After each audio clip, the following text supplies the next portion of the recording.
Welcome to Dylan's Pick 6 NFL Week 8. Thought I'd change it up a little bit and go with the podcast style for this week, and that's what I'm going to do.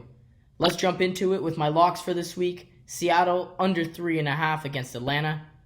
It's pretty simple, not much conversation for me. Russell Wilson, MVP candidate, having an amazing year, not giving away the ball. The Falcons' defense is horrific. I think he tears them to shreds. And Matt Ryan's probably out this week, so let's go with my boy Russell and Seattle to get that under 3.5 victory.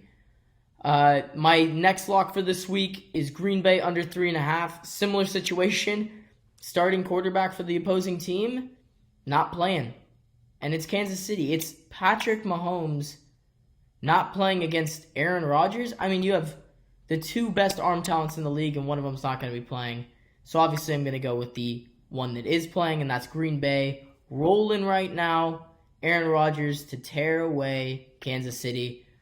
Next, I have Carolina coming in at plus 5.5 to beat San Francisco this week. Yes, I know, San Francisco's undefeated. And yes, I know they have a really good defense. But here's my thing. You have Carolina coming off a bye, and you have Christian McCaffrey now rested, going at that defense. Yes, they're great. Don't get me wrong. They have Nick Bosa, and they're going to be a great team for probably a pretty good amount of time with that defense. But this week it stops. They're not that good. I think that they've played some pretty mediocre to not very good opponents, and I just think that this week is the week that their winning streak snaps. So I'm going to go with Carolina to at least cover at plus 5.5. Next, I'm going to go with another underdog. I'm going to go with Tampa Bay plus 2.5. Tennessee, they're coming in with Ryan Tannehill. I don't really trust the man. I don't think that he's good enough to get a dub this week. I think Tampa Bay just coming off a bye as well. That seems to be a theme that I had for this week. Ends up picking up a win. Yes, they're not very good, but I'm going to give Jameis Winston some credit. I think that he'll throw the ball pretty good this week, and I don't think he'll give it up that much, even though that's not his forte. But I think that they get Mike Evans involved a lot this week, and I think he has a big game for them. So I'm going to have Tampa Bay plus 2.5. And finally, my last pick for this week. I know, so sorry it's over. But the Chargers at plus 4. I don't know why I continue to be a believer of them every week, thinking that they'll turn it around. But I'm going to stick with it.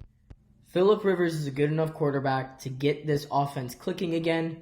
I think it starts with Melvin Gordon and their ground game. If you can start to move the ball on the ground against this good Bears defense, good things will happen. Next, get Keenan Allen involved, and I think that happens as well. He's been quiet the last couple of weeks, but I think that he shows up in a big game for them. Also this week, I just don't trust Mitchell Trubisky. This guy is an absolute bust. Picked him second. Chicago, you picked him second. You picked him over Patrick Mahomes and Deshaun Watson. What? How do you... It's beyond me. But here's why I have the Chargers winning at plus 4. Mitchell Trubisky is not a good enough quarterback to sit and control a game. He's not like Teddy Bridgewater. He's not someone who comes in and he's like, yes, I'm that guy. I'm going to win us this football game.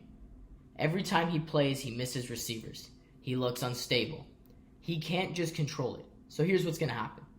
He's going to go 4 and out on a couple drives. He'll throw a pick, something like that. Then it's going to cause the Chargers to get back on the ball quicker and more often. And if you give those weapons more opportunities to play, like I said, Austin Eckler, Melvin Gordon, Hunter Henry, Phillip Rivers, they're going to figure it out. And that's the problem. You can't have your defense on the ball for 30-plus minutes of game and expect to win. And that's why I have the Chargers at plus 4 this week. And that's going to wrap up my pick 6 for this week. Let me know what you think, if you agree or you disagree. And tell me how you like the new podcast format. Do you like it? Do you hate it? Let us know at Backdoor949.